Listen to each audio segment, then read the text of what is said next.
వికాస్ నీతి news కు స్వాగతం. ఇవాల్టి ముఖ్య వార్తలు.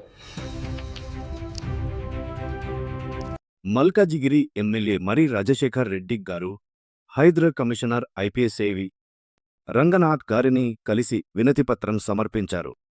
మల్కాజిగిరిలోని బండా చెరువు పునరుద్ధరణ మరియు ఆధునీకరణ కోసం అవసరమైన చర్యలు తీసుకోవాలని ఆయన కోరారు.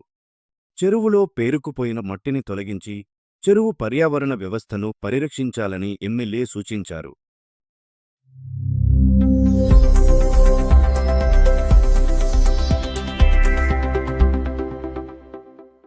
మల్కాజిగిరి ఎమ్మెల్యే మర్రి రాజశేఖర్ రెడ్డి గారు సైనిక్పురి అంబేద్కర్ నగర్లో నిర్వహించిన రంజాన్ తోపా పంపిణీ మరియు దావత్ ఇఫ్తార్ కార్యక్రమంలో పాల్గొన్నారు.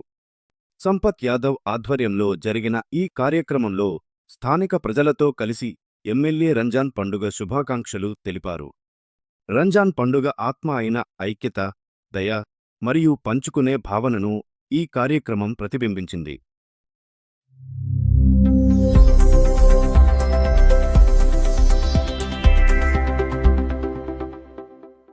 మల్కాజిగిరి ఎమ్మెల్యే మర్రి రాజశేఖర్ రెడ్డి గారు నేరెడ్మెట్లోని ఆర్కే పురం వద్ద నిర్వహించిన ఈసీఐ హోప్ చర్చ్ వార్షికోత్సవ వేడుకల్లో పాల్గొన్నారు.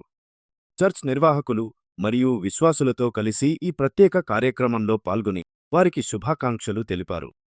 సమాజ సేవ మరియు స్నేహభావంతో ముందుకు సాగుతున్న చర్చ్ సేవలు మరింత విస్తరించాలని ఆయన ఆకాంక్షించారు.